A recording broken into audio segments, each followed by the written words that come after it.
do feel safer, because before we were learning about e-safety, we just didn't really know about anything on the computer. As the number of primary-aged pupils using the internet increases, so too does the demand on teachers to educate them about staying safe online. At Startforth Primary School, staff have spent the past few years developing their approach. I think one of the important messages is that it isn't something that takes a lot of time or a lot of funding. It can be done quite quickly and relatively easily. There are a lot of resources available out there for teachers to be using. They don't have to start from scratch and make their own resources. It's making use of resources that are currently available. The school has developed 5 successful strategies for getting the e-safety message across in the classroom.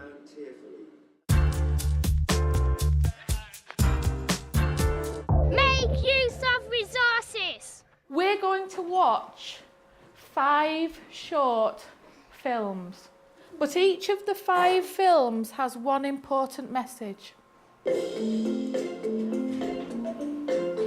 Adventures of Cara, Winston and the Smart Crew.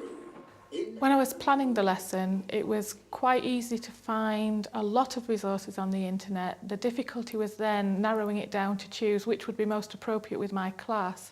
Down in the galley, Cara and Winston are logged onto their favourite gaming site, Seas and Pirates. Suddenly, a chat window pops up. It's a clan request from someone called Digsum Bones. Winston frowns at Cara. They've had clan requests before, but usually from friends they know. And I chose the videos from the Smart Crew from ChildNet because I felt the way they'd chosen the pirate theme linked in with the class, which is mainly boys, it was something that they could attract their attention and would make sure that the message got across. Never trust a message from someone you don't know, even if you're curious or it looks exciting.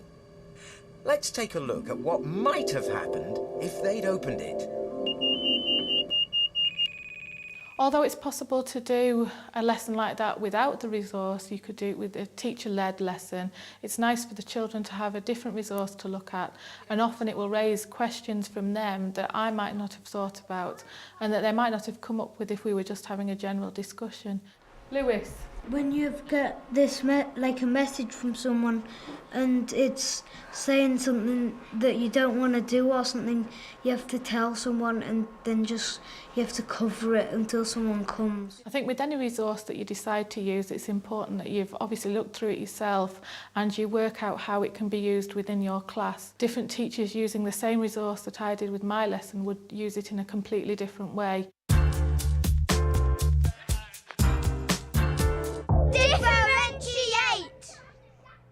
I'm now going to ask Pupils move on to discuss differentiated scenarios from the resource to reinforce messages from the cartoon. We could do a comic where it makes the word smart. I know what we should do. 3 different pictures of the thing, S and the word smart going down. Always tell an adult if something horrible comes up on the screen or a programme that you don't know. Yeah. Shall we make a poster? Yeah. How are we going to let class 2 know how to stay safe on the computer? Peter?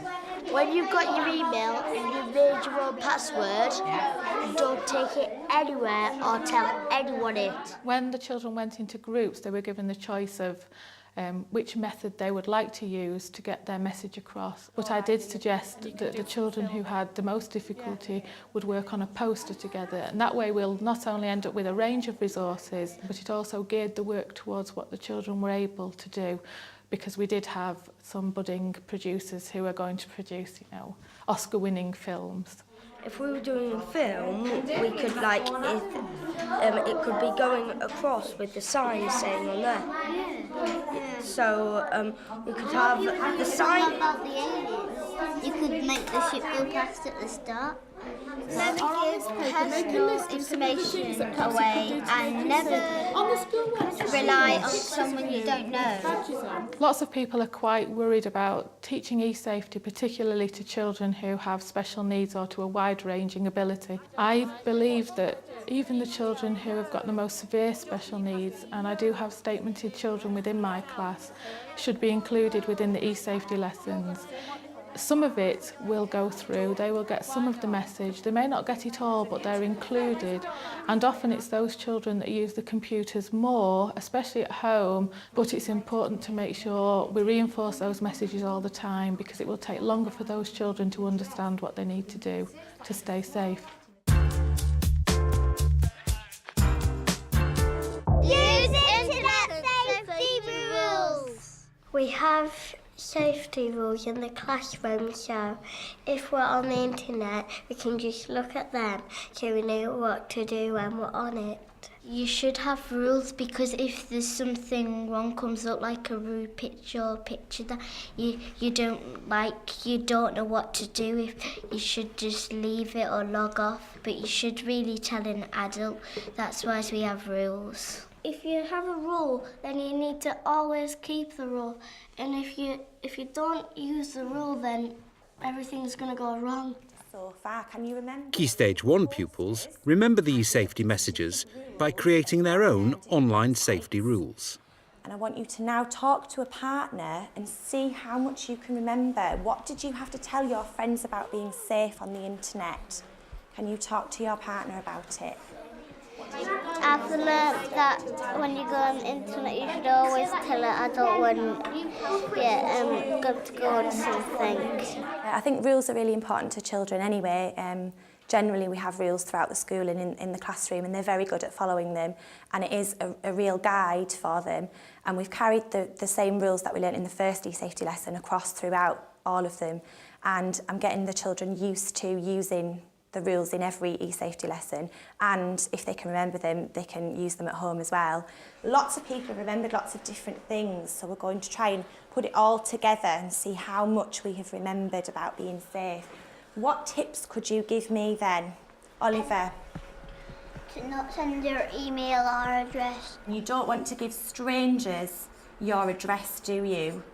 Because they're strangers and you don't know them, that's right. If somebody sends a rude picture of yourself and they say, like, come to my house, and you don't know them, don't come and don't reply. Exactly. You can't see them because they're not in front of you. So it could be anybody. It could be somebody saying, I am a 10-year-old girl, but it might not be that person. It might be somebody that's lying, because we know that there might be some bad people on the internet as well. So you've got to be very careful, haven't you? We looked at the rules on the different websites that we've looked at, and on the CyberSmart website, the children actually worded their own rules. So it's things like never give out your name, don't tell anyone your password. The children have done that in their own words, so it's much more memorable for them because it's their own messages, so they're bound to remember them than if I just read them out to them. You can go on any of these cool sites by just clicking on it. But we need to check before we start that we've done all of the rules. If something pops up on the screen that you don't like, or that's something that upsets you, something that shouldn't be there maybe, what are you going to do? Press on the dolphin and that'll cover up the screen, and then what are you going to do after you've done that? Tell a teacher, okay? So everybody's safe and ready to start.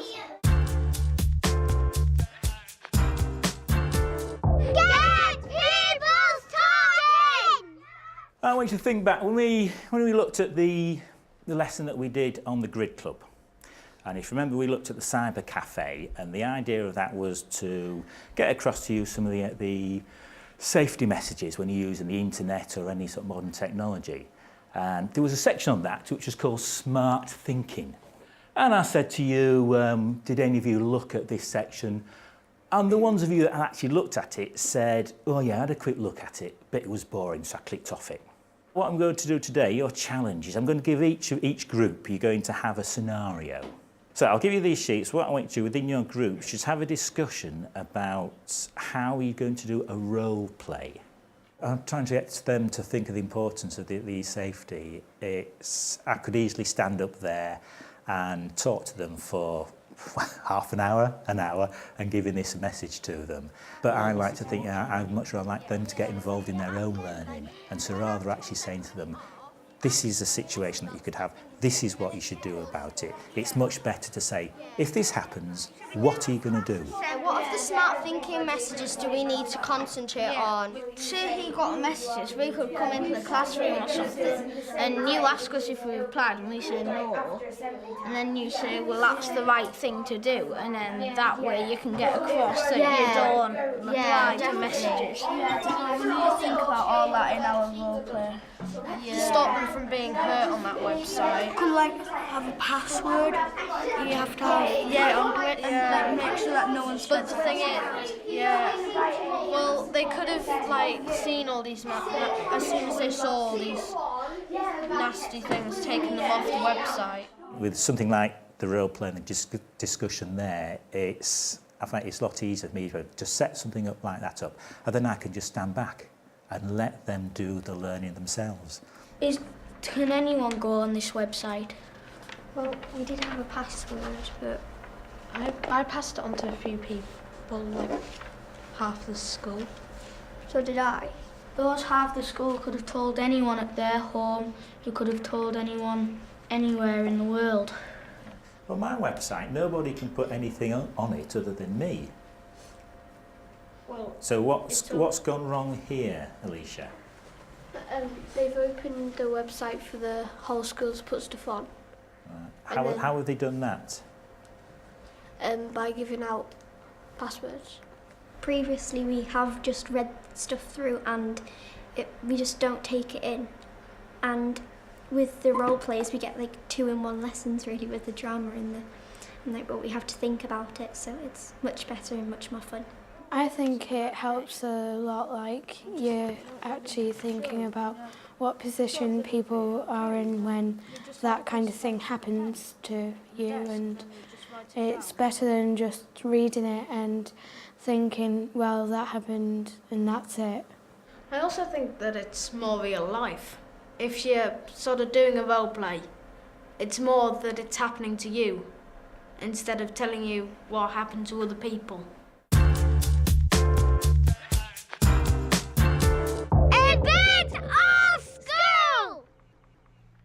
We decided from the outset that it was something that we wanted to do with the whole school, and that's not just every teacher within the school, it's support staff, making parents aware of the importance of it as well, so that all staff are aware of the issues, can confront it if anything happens within the classrooms. Also outside of the classroom, support staff are aware as well, so before school and after school clubs are also reinforcing the importance of that safety within the school. When you're learning it, you'll get older still knowing these basic facts.